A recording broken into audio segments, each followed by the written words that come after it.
Hi, Simon. Hey, Lisa.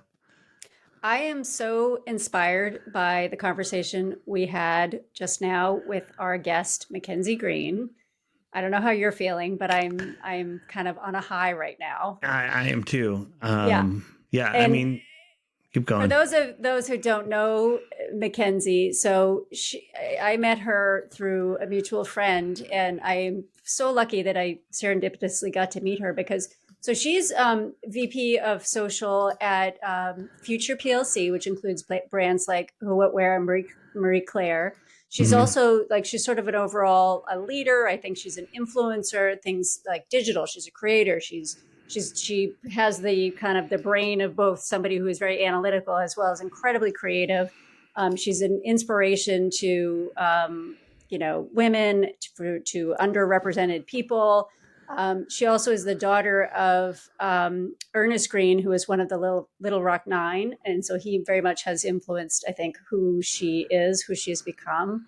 And I mean, I'm just blown away with the time that she gave us to talk about things. And then we did talk about marketing. We talked about career. We Uh, talked about mostly maybe not marketing this time, but no, she's very exciting. And on paper, she's the kind of personality, if you will, that it feels very unapproachable. Like mhm. super smart, knows everybody, knows all these things. Great, has lots of life experiences to share and things like that. And you just like, I don't know, like I don't. Am I in the right room? Right. And then you actually meet her and you're just like, she is so down to earth and she's so real and she is just really passionate, I think, also about being successful, right? And helping Yes. others be successful. And Yes. So let's not give too much away. Without further ado, here's our conversation with MacKenzie Green. Welcome, MacKenzie. We are Thank so happy that you. you're here. I'm happy to be here. I'm very excited. we wanted to get to know you better. We're very interested in sort of, your social media experience. That's sort of where you're at right now, but you had a great journey up until that point. I think we were talking earlier and we sort of work with people who I think that anybody can do social media. And it's just like, oh, I post pictures of my grandkids on Facebook, or my cat, so I know what I'm doing. And it's like, no, you probably don't. And truth be told, it takes time, right? And Yes. it's something that you have to have some intentionality around. And I think Lisa and I struggle with that because we're both busy. We do other things. Tell us a little bit about that journey and how it sort of led to the social media. Because I think it's still kind of this very infant stage career path in the marketing world, honestly, relative to a lot of other spaces. And so in my current role, I'm the vice president of social media and digital innovation within a very large publishing company, which shows you that here we are, the company just celebrated 40 years, and we are just now in this large, massive, conglomerate based in the UK, offices all over the world, just now really starting as a publishing company, understanding the implications of future to the larger world of magazines and, kind of digital media. And it's so right. fascinating to me to watch kind of people just now realizing like a random editor on a title cannot be your social media person because this is a full-time job. And so I came up in the era of Facebook. I remember being so excited when I got into college because that was when you could only get a Facebook account if you had a .edu. So that was Oh, like the thing I would hear older girls talking about when they got their college acceptance letter. They were like, "Now I'm on the Facebook," and I was like, "Oh, I can't wait till I'm older and can get on Facebook." And so, kind of getting on these platforms early on, I say that I then got into Twitter because I gave up Facebook 1 year for Lent in college. And so I was For a using, year? no, just for the Lenten period. So Okay, I a gave month. up, I Okay, gave got it. up my Facebook for Lent. And so then I was on Twitter having like conversations with Shaquille O'Neal and Ashton Kutcher and all these people. And so I've always kind of loved this world of social, right? And so I was in school specifically to be a sports reporter, and I won local Emmys for it, all the things, but came out during kind of the first recession. It's so fun being a millennial. Came out during the recession, and the world had changed. And so I went from sports reporting into working for a small boutique financial advisory firm. While I was there, sitting in meetings about municipalities and kind of growth projections in terms of the finance of a city airport. Yes, so exciting. I was so bored at the end of one of the meetings. I just pulled out my phone, and, you know, early iPhones, I'm on Facebook, and this client we had like walks past and he's like, wish I could make money off of Facebook as much as these kids spend their time on their phone. And I kind of just turned and I said, well, you probably could. Yeah. And everybody in the office kind of looked at me like, what are you talking about? And I was like, you guys don't understand how to use this thing. Like at the time this was pre-Facebook Marketplace, where I'm like, oh, I have friends that like sell their stuff on here. I have friends that like make money off of Tumblr and all this stuff. And all of these kind of old salty finance people. Tumblr. Yes. All these like old salty finance people are like, what are you talking about?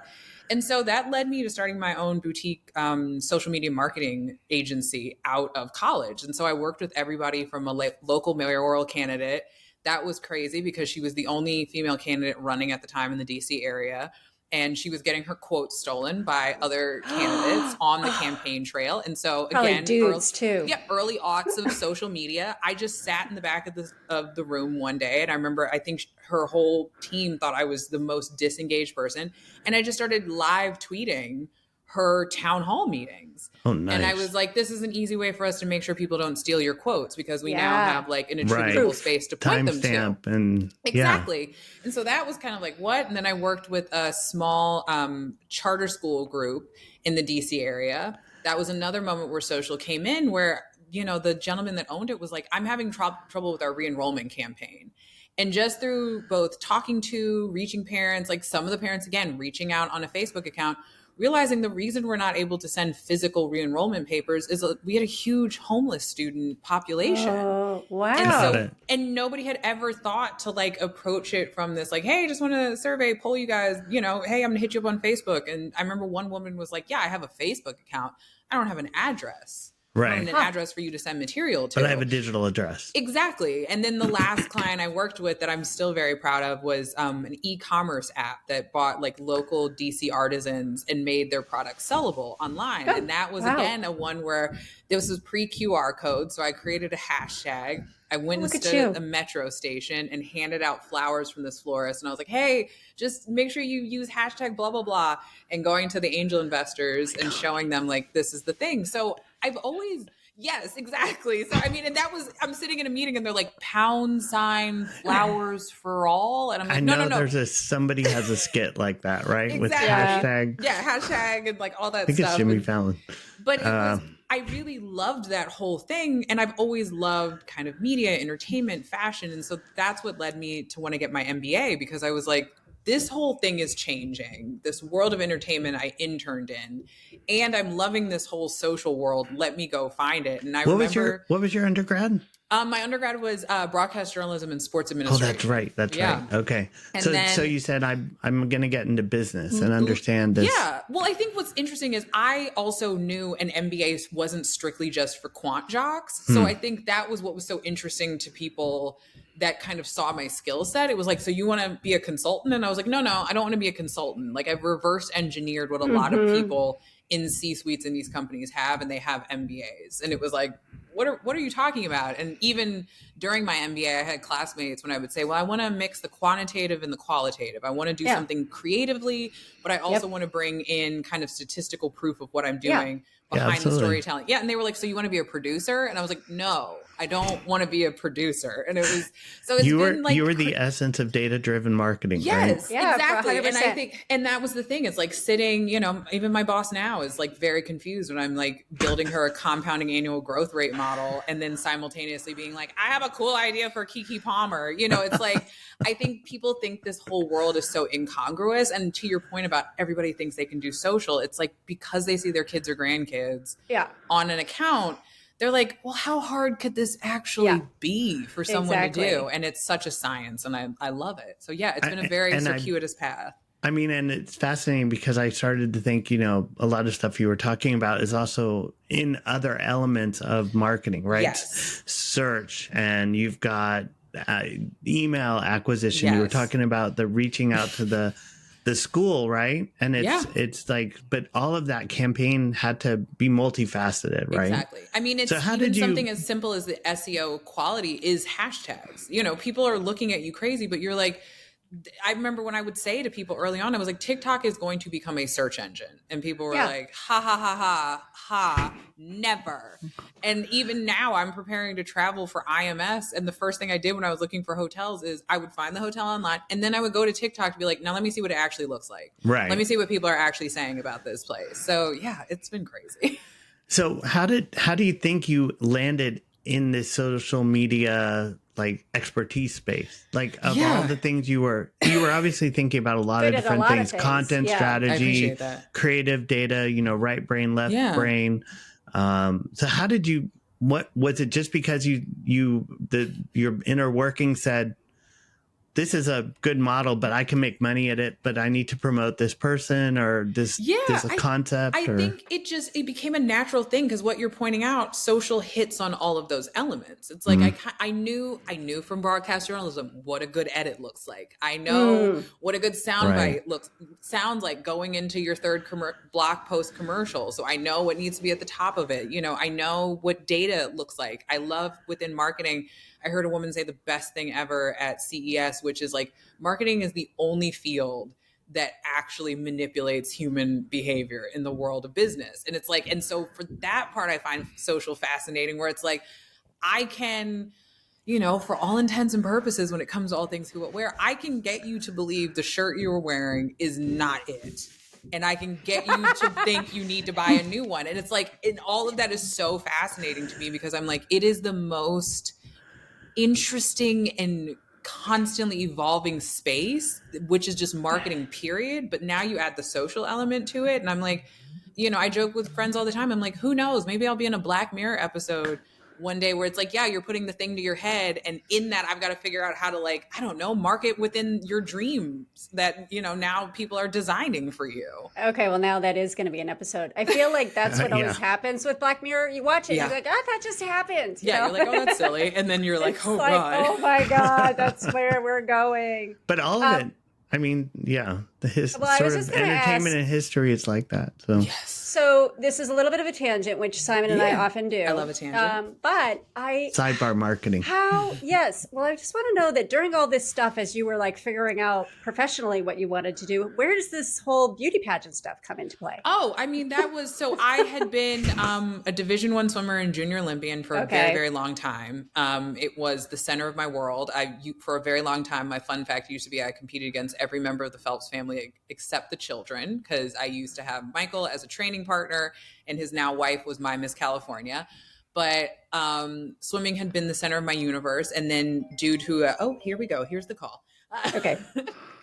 Please hold. Pause. Hello. I put a little marker.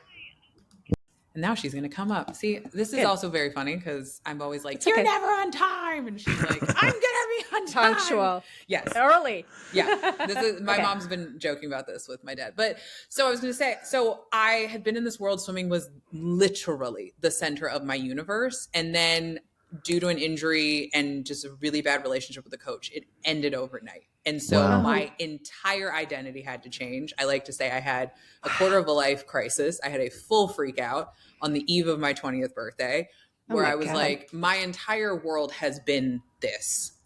Who am I now? And so the first thing, so my family, my best friend all said, well, what is everything you always wanted to do that you felt swimming was getting in the way of? And I started with a marathon. I had never run ever. I made it my duty to get out of running and dry land training. And I was like, a marathon, that sounds impossible. If I can do that, like, holy cow. And so I started kind of writing out this list of everything I wanted to achieve before I was 30, now that supposedly my life was entirely different. And so crossed the finish line for the marathon, and my best friend, New York, Boston. Oh, it was garbage. It was it was the Walt Disney Marathon. Yeah. Oh, well, that's the funny thing about a marathon. So I started with the Disney Marathon. Highly recommend if you're not a runner, run Disney races. I'm doing the half marathon in the fall. It is the at best. Disneyland. Okay, I'm doing that one too. I'm like, you guys have to meet up. We'll have to meet up while we're there. And then I finished that race, and because I had taken the kind of approach I did to swimming to this world of running, where I like reverse engineered, what do I need? Coaching, equipment,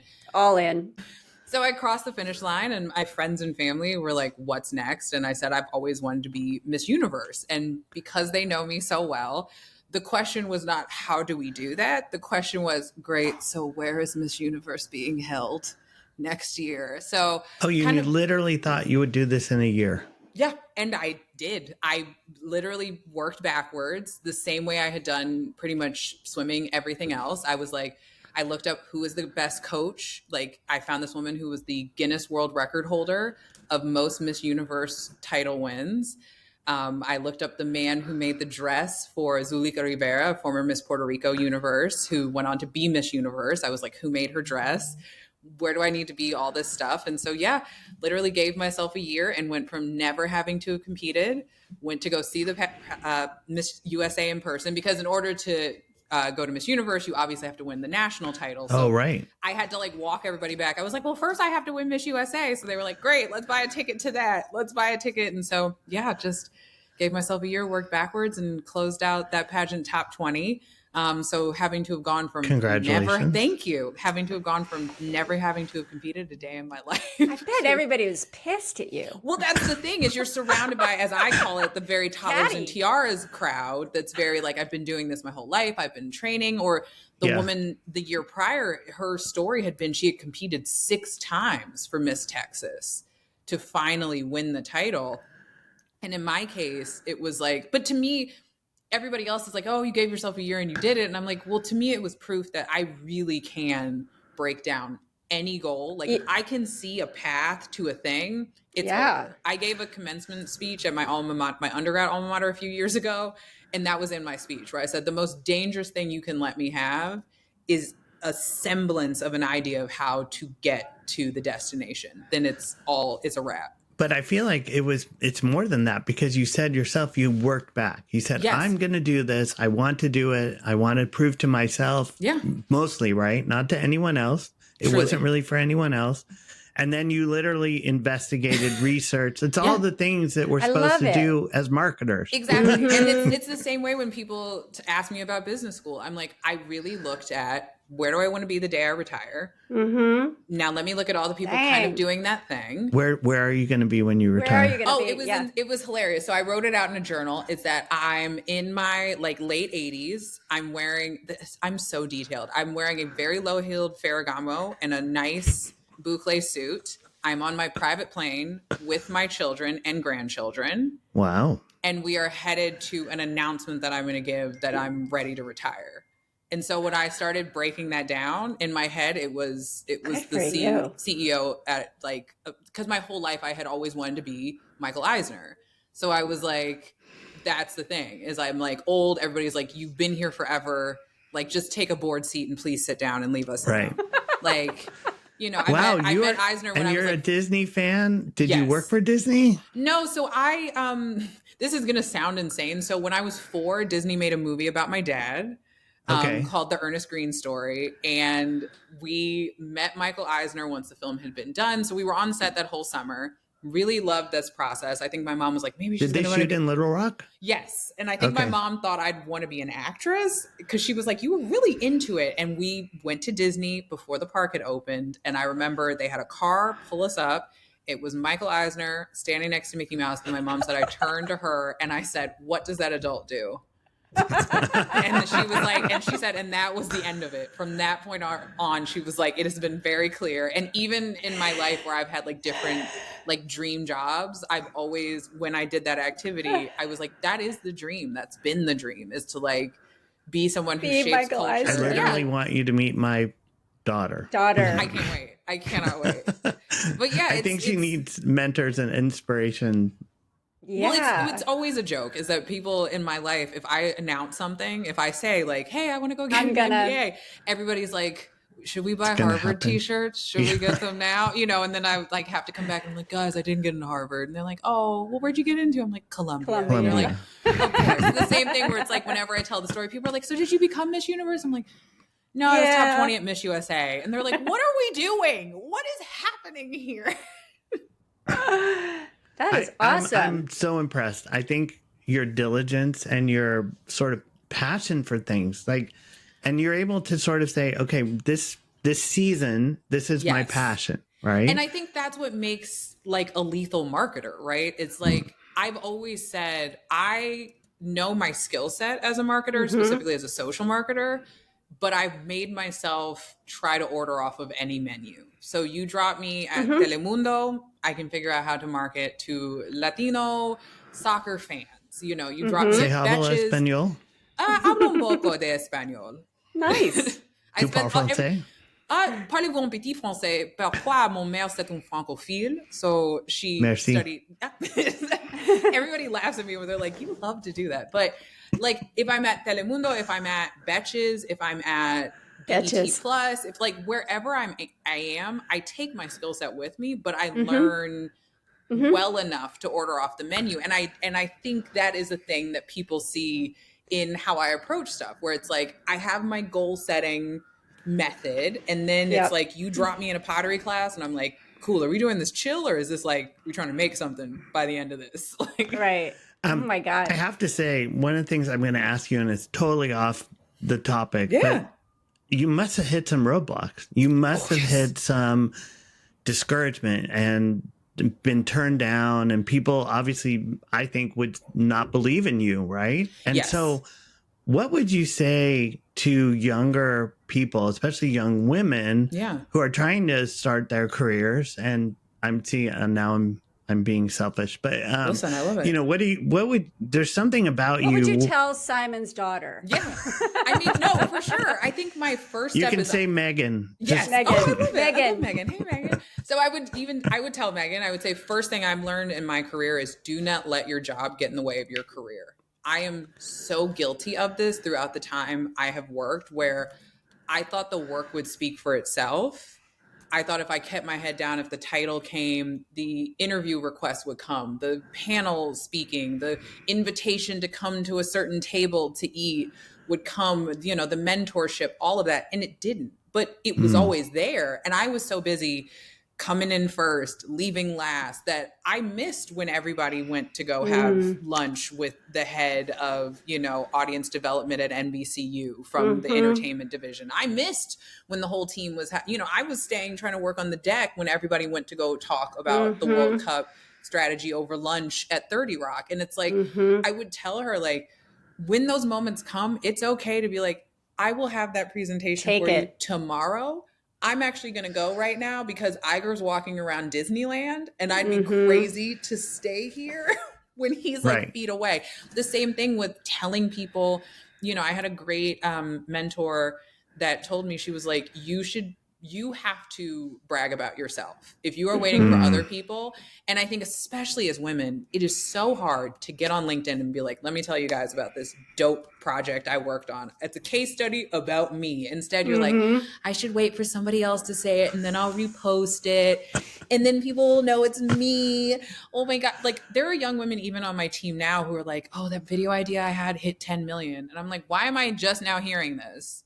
Why aren't you more excited? I'm like, why is this not everywhere? Like, why are we not talking about how all you had was a lav mic in your phone and you just hit 10 million views on a video? And then I think the last piece is like being unapologetic in what you want from your job. I think so often, you know, I love her. I have a boomer mom. I have a silent generation dad. And thank God they are open to hearing how I want to go about my career path and what I want to get from where I am. And I know a lot of my peers don't, where there's some place and their parents are like, this is a great job. It's so wonderful that you're here and you can work your way up. And it's like, no. If at any point you are not getting, as I tell people, the trifecta, the compensation, the visibility, and the autonomy that you need to get to where you want to go on that last day, you are allowed to leave. You are allowed to ask for more, or you're allowed to be like, all right, let me look someplace else and make a vertical leap or give myself my own promotion going to the next place. Because I think there is so much fear in, oh God, if somebody looks at my resume and they see I change jobs every 2 years. If that's the case, then Who you don't want to cares? be there, to be quite Yeah. Right. honest, especially in this world of marketing. If somebody does not see the value in the fact that you speak so many different languages, demographics as a marketer, you probably should run anyway in that interview. So yeah, those Right. would be Totally. like, those would be my Wow. pieces. That's awesome. As you're Wait. talking, no, blah, blah, blah. No. As you're talking, one thing I was just going to say is that you have like, it's like a point by point, this is how you do it. And everything you said, I'm like, I've done that, but I've never been methodical. It's like, I've been 100% opportunistic and I worry about it later. Yeah. Do you know what I mean? I'm just like, well, that looks good. But there's a level of selfishness you have to have as a professional woman that I think, I remember when I won the pageant, we were talking about like, how would you describe yourself? And I remember the publicist I was working with, she was like, what are three words you'd use to describe yourself? And I was like, poised, confident, ambitious. And she was like, okay, tone it down. Yeah, like she was like, let's not use the A word. And I was like, what is, why? Like, because I even think it's funny now in hindsight. It's like, when I did the pageant, so many people were like, well, you can go into modeling, you can marry rich. Yeah. And I was like, I know what I'm going to do. I'm going to use some of my winnings to go get a corporate finance certificate from Georgetown University. then every essay I write is, because I know sorry, I'm going to curse a little bit. Good and damn well, I know the other 400 and something women that have held this title. I know for a fact. I know any of them applying to business school, I would know. So I'm one of one in the application pool of this affirmative action space. Like right. I am one of maybe 20 some odd Black beauty pageant title holders that have existed. Like I was so thoughtful in like, I will not be made to feel bad for having larger aspirations beyond what you all are thinking here. And and I was telling a friend, I was like, the most like, what the hell is happening moment is Columbia loves to do this moment where they tell you how prolific the incoming class is. And they do this whole presentation and they're like, one of you is a silver medalist from the Beijing Olympics. And people are like, oh my God. Who is it? They're like, one of you, like, then they'll put up pictures of the person and they're like, one of you created rollable concrete to take to third world countries. Like, you're just hearing this, like, you're just like, what in the Elwood's heart? Like, they're just like, one of you dewormed orphans and ended malaria. And they're like, and one of you stood on stage at Miss USA. I legit turned to my friend Brian and said, who? And he goes, are you for real right now? And then like, here is this picture of me in this like sparkly gown with a crown on. And I was like, then that became the calling card. I was like, great, I'm a real life Elwoods. Like I went to a non-Ivy school that everybody here thinks is a party school. I'm a pageant girl. Great, I'm going to use this to my advantage. And then that was the start of the personal brand, Miss USA to MBA. And it was like, great, now how do I parlay this into a thing? And then here we are, maybe 8 years later since launching that. And I just went on my first international brand trip with La Roche-Posay and spent a week in Paris. It's like, but people laughed in business school. They were like, so you're just going to take pictures of your outfits every day? And I was like, well, first of all, I am my own incubator as a social marketer. I'm not actively working right now. So I might as well try out every idea I have on myself until I can have a portfolio to show to a business. It is, to your point, Lisa, it is having this impressive, incredible fashion job and being like, cool, I am on set with celebrities. I'm doing this. How do I use that into this thing? And to your point, Simon, of like advice, I even tell folks now, especially kind of Gen Z, aspiring Gen A marketers, I'm like, yes, it is who you know, but it's also who knows you. Right. Like if you think you're too cool, or you're like, I don't get on LinkedIn. I'm like, you better be on there posting as though you're an expert for the field you want to be in next. Exactly. After this. If you think that they're going to feel comfortable putting you on a panel and they've never heard you speak, you better start making some Instagram reels today. 100%. Like just all of this stuff. To your point, Lisa, I have no problems whatsoever. People being like, wow, have you ever just made a non-calculated choice? No, never. Because that is crazy to me. Because you get one wild life, you might as well just like suck the marrow from it, both professionally, personally, all of it, and be intentional in the moves that you make. Now, I will say, we haven't mentioned your father well, you did say the Disney movie that it was made of, but like Like, that's probably somebody that you are like, oh, this is what my dad did. Yeah. I was going to say, You know? I give your parents a super high set of kudos here. Like, Yeah. high five. Yeah. Like, I mean, they did a great job, but they also, appreciate they probably really leveraged some of the challenges that they faced to help you. And you got to see that. I have been joking in recent months. So I've started making more content around explaining my dad, because obviously the climate of the world that we live in, people are trying to erase history in real time. And it hit me, oh, I'm actually a real life custodian of like oral history. Like, you actually can't get rid of me. And I've also been my dad's speechwriter for the last 12 years. Oh, nice. And so that's been wild. But I did not know him in that context, right? I did not know him as a historical. Yes. So I was a little kid being like, the goal is to get more magazine articles than dad.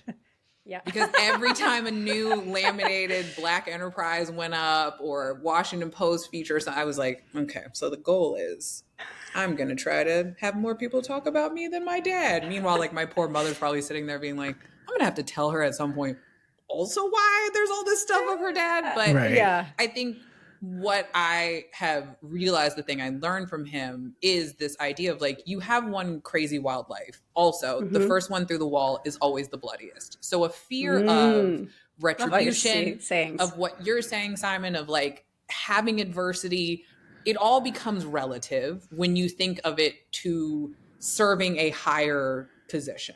I was just talking about this with my partner last night, where he was saying like, why is it that you love media and entertainment so much? And what you were saying about like, I'm sure you faced adversity. I've had incredibly hard jobs, microaggressive workplaces, all the things, bosses that have made me like cry in an Equinox gym before. Ooh. That was a fun time. That was when I worked at NBC, and Chris Redd and Rachel Maddow saw me crying at a subway stop. That was super fun. I was like, this is embarrassing and not how I wanted to meet either of you.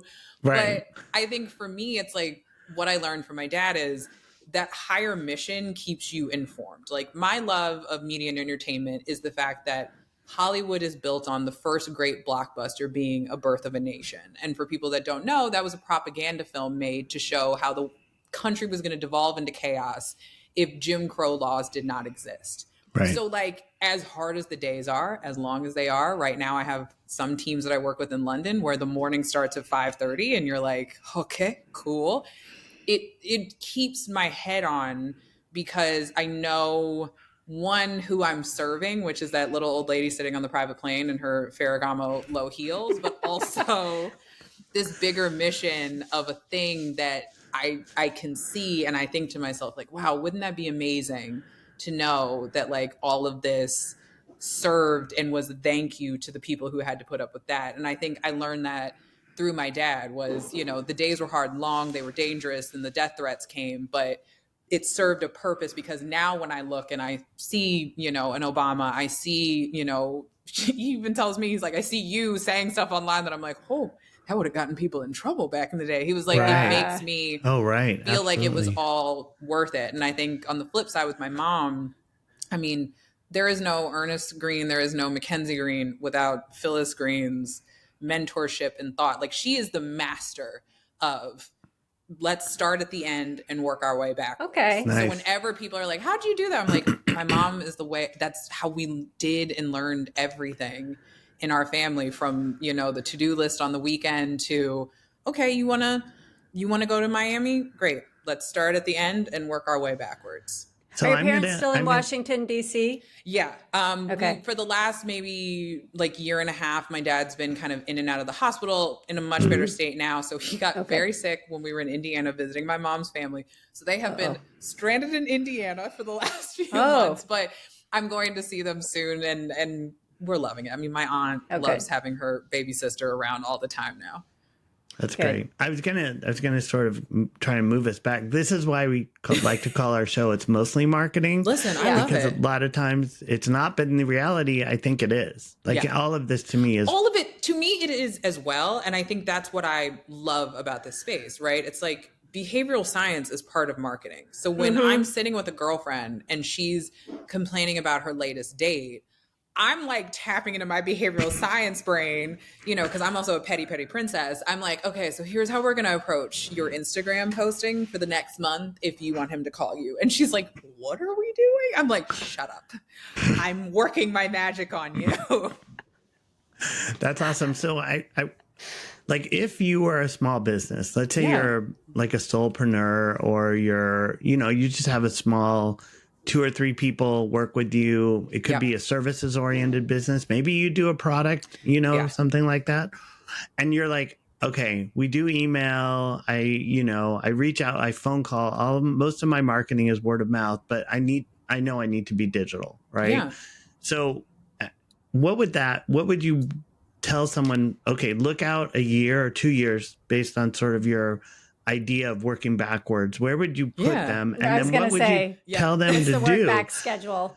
It's interesting. The other comment I'll make is I've always tried to tell my kids, play the movie forward. Yes. So as they're thinking about their life or what they want to do or things like that, it's like, but what does it look like if you play the movie forward 2 years? Like, how is this actually going to make a movie? Right. Absolutely. But let's work on I like your concept reverse too. engineering things. Yeah, work I think back. the big one I would start with, so if we know like the goal is, like you said, word of mouth is primarily how the business has grown. Perhaps we want to use digital word of mouth. Like in a perfect world, people would find, let's say it's like a cookie company. I'm just thinking of stuff I see all the time. Tangible. So it's like, it's a cookie company, a person who does excellent, beautiful decorating, and they're like growing that side. It's like, where do we want to end? Do you want to have national shipping? Are you trying to get more traffic into the actual physical location? Do you want to open more physical locations? I would then, if they said, we're just trying to get bigger word of mouth so that we are synonymous with beautifully decorated cookies nationwide. And even if it was foot traffic, I would say, okay, then social video is where we need to be putting our time and energy. Period. Not even thinking platform to platform, strictly thinking social video, short form specifically. So how do we create short form videos that can go across TikTok, Shorts, and Reels? Specifically, I feel like TikTok and Reels are, and more trial Reels, and that's like a new thing, but are your top of funnel. They go to anyone. So we're thinking of general people who love baked goods. Also, people like myself who will watch a cookie decorating video for hours with no intention of ever doing it. Satisfying. Yes, because it's just satisfying to watch. Right. And then people maybe local to your area, because you do want to increase the foot traffic so that maybe in the future you can bring in an angel investor to support nationwide shipping. I would then say, like, okay, great. Knowing that, and your focus is people knowing that you're the best at decorating, we're going to look ahead at the content calendar. We'll pretend now it's April. We're looking ahead to May. What are some batch content we can do around Mother's Day cookies? Like beautiful cookies for mom, a whole theme. There's a creator in New York who does this expertly. The reason she does this so well is she will start her Easter box, right? She'll have a video that's like, here are all the Easter cookies. You get the aesthetic view. And I'm sure if we're thinking batching content, long way style, we take one day to do what she does. This is the box. Okay, now let me walk you through piece by piece each of the cookies. Part 1 is for the Mother's Day, a heart, a flower, how to make a portrait cookie.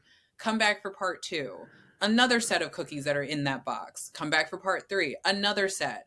And then we do a different video that's like, how was last year's Mother's Day cookie collection different from this year's? Like, there's a way for us to take advantage, batch content in one big day, but looking forward with the goal of showing the expertise of how you make aesthetically these cookies. And then we also start to maybe community manage, where if people are like, oh, the way you did that piping, I can never get that down.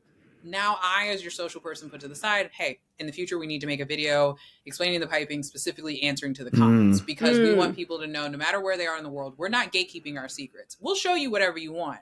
But we also kind of want that, because we want people to be like, I tried your thing. It looks so much better, but God, yours look amazing. Oh, I wish I had yours though. It's like we are happy to do within that. Go to the link in bio, download, my step-by-step guide to the perfect piping. we're like letting people have it because we're ultimately saying like, oh, I'm so good at this. I would give my secrets away for free kind of vibe. So yeah, that's the way I would think of just even that business. That is in general, I always recommend that approach because I work with a lot of B2B customers as well. And I tell them, I'm like, give it away. Like they don't know how to set up Google Analytics or, Truly not. like just tell them and then they're not going to know how to do it. So then they're going to hire you. So. And I think the other part too is like, people get and I've heard actually comedians say this brilliantly, where they're like, if you're afraid of your sketch getting stolen or your joke getting stolen, and that's the only good joke or sketch you'll ever have, by all means, hold to it tightly.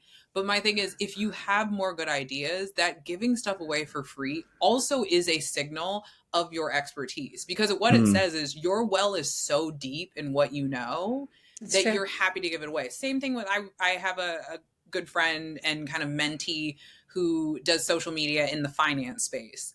And like, she had that approach initially and it was like a small bank in New Orleans.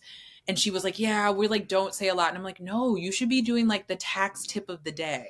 Like every Tuesday should be Taxes Tuesday, where you're giving that away and you're telling people like, hey, do you have a lawn mowing business? Like, and I said, and go real crazy, like get super niche of like, are you an icy guy on the French Quarter dealing specifically in cash? Like, we have a tip for you this year on how to write off, your cart. The cart that you're using, your ice, the ice shaver, like the new products you're getting. And she was like, yeah, we've started like doing these pieces. And she was like, and we find more people come in because they're like, well, if you're giving that away on your TikTok, like I can't even imagine what must happen if I actually pay you. Yep. That's awesome. Exactly. So we had talked about, I feel like there's small businesses, they just start, you know what I mean? They're like, I have a Facebook account. I know how to do it. And it's like, you don't. And so I think some of the things that you're saying is have a plan. Yeah. I think it's having the calendar. And I think the hard part, and I even say this sometimes with my own personal social, it's really easy to, like you said, Lisa, just be like, well, I'll just start. And that's lovely. And that's fine and dandy. And I do believe that is one of the biggest barriers to entry too, when I tell people your biggest investment should be social video, because at the end of the day, Adamn, Mark Zuckerberg, the folks at TikTok, they promote that. They are also in the business of, we are in an attention economy. Social is about playing nice with the algorithms and telling them, hey, you want somebody here for 18 hours? I also want them to stay on here for 18 hours. So I will give you videos that will keep them scrolling on TikTok. They'll like that video, keep scrolling. And I think analysis paralysis hits small businesses a lot. So they'll look and they'll go, oh, we don't have a carefully curated thing. We don't have cameras. We don't have lighting. I don't have one of those little lav mics. Just make the video. Exactly. Build the plane while you're on it. Now, what should simultaneously be happening, and which is why a social media professional matters, is then there is somebody behind the scenes who is building out your May, June, July social calendar. Exactly. They're setting aside the day that we're all going to film on a Sunday. There's a great car dealership that has like these office style skits. If people think they're just sitting down and plopping those, believe me, somebody is scripting those. Right. There are meetings about it. Yes. The same thing with like a public library. I think small businesses need to look. Public libraries have some of the best social I've ever seen, because they're working with no money and literally no rules, that everybody's like, I don't know, talk about the books. And so they're like, and so I think that's a good, where you'll see standard templatized content and then they leave room for the social trends. So I think it's like, just go ahead and make the thing, of course, but don't just make the thing and be like, well, we did not go viral, so I guess we should all it doesn't work. Exactly.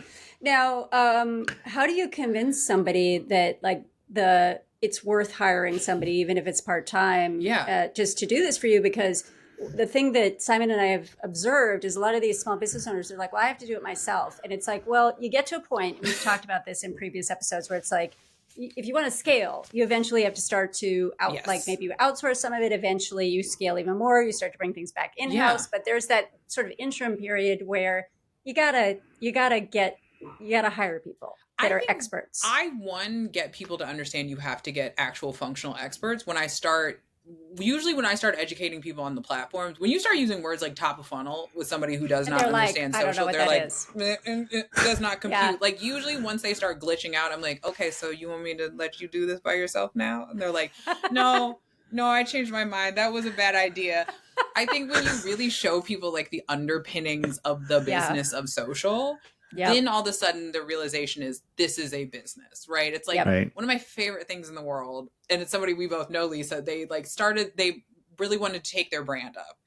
And I was like, great. So here's what you need to do. Like, go to USC, find a kid who's going to come in here and film you training people, getting the stuff, plan out your content calendar, cutting it down, viral snap. And they were like, oh, well, I don't want to do all that. And I was like, okay, so that is why you go find a kid at USC who has the patience and the time, because they need a portfolio. You don't have a ton of money in patience.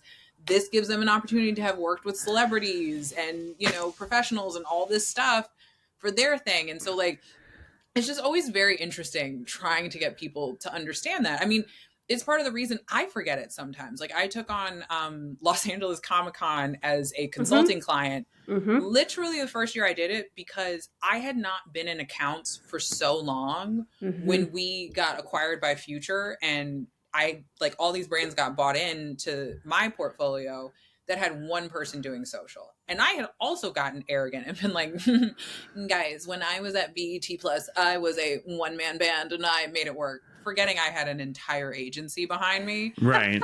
And so like literally took the job with LA Comic-Con as just their social media person at first. Yep. And the woman was like, well, do you want help? I said, no, I want to do it by myself. A whole weekend of running up and down hallways, trying to get videos, trying to like crouch in a corner to edit something. That's when I was like, oh, this is so stupid. I need help. I need help. Like, why are we making, and being able to take those learning back to our executive leadership team and laying out for them, like, if you want all of this done properly to get like data that you need on audience demographics, if you want like proper CTAs to the website, if we want to be able to create growth projections and like what we're shooting for in terms of pacing for the year, one person is not skilled enough for this whole thing. Totally. I was thinking about your cookie example too, and thinking that, you know, it sounds like maybe you could start taking your iPhone and shooting your own videos, but at some point, and I know Lisa and I have discovered this too, you do need some hardware, right? Yeah. Whether it's a stand and a ring light, or you know, a better microphone or whatever. And I was wonder, like, how do you help people decide like that investment, like you just described? Like, okay, we can start small, but it's at a minimum it looks like this, and then it's the nature of the content, right? So like, I'm just thinking of my own team that started doing, one of our Marie Claire teams started doing a bespoke series around fragrance. When we started, they were like, well, we can shoot in the office. And I was like, okay, we're going to need a tripod, because you guys also have to be talent, because people are like, I don't want to do this video. This sounds weird. We need a white cyc that we can put up behind you guys. So no matter where you end up filming it in the building, there's a level of visual consistency, because some people don't want to leave their office to film this. And then it was like, and we need little lav mics to put on folks so that we're not, because we're not doing a boom. We can't put corded iPhone, you know, Apple headphones on people. And so it was like actually figuring out what the piece is itself helped determine what do we actually need from an equipment side. But to the cookie example, let's say that person's like, well, actually, I only cook out of my kitchen. I would be like, that's actually advantageous to show, because if our goal is to connect with people so that they want to order from you, giving them this sense that it's this homemade thing, we want it in your house. So it's like, okay, so we don't need a white cyc. We don't need a pure space. All right, cool. Next up, we do know we need a lav mic, because if you're going to talk us through the process, you're not going to be able to hold something. No, I can't give you a tiny mic. Okay, cool. And then the next part is, are you always going to have maybe your partner or assistants in filming? No. Okay, great. Then we just need a tripod. Something we can hook your phone up to. Fantastic. Nice. Yeah. I love it. So let's just kind of finish up with some kind of random questions. Love where, it. Rapid fire. Do you have, are there, what apps do you use most personally? That aren't social media. Oh, that aren't social media. Oh, geez, because I was going to be like Lens Buddy, because she is What is vain. that? Oh, it's because I shoot my own content. So it's a way for me to shoot myself and get reels of every photo shoot I'm doing. Wow. And it counts down for you. It like keeps you in frame. And then when you're reviewing photos, you're just like thumbs up, thumbs down, thumbs up. Everything thumbs down gets deleted. Say it Everything. again then. Wait, what's it called? Yeah. Lens Buddy. Wow. I'm writing Okay. it down.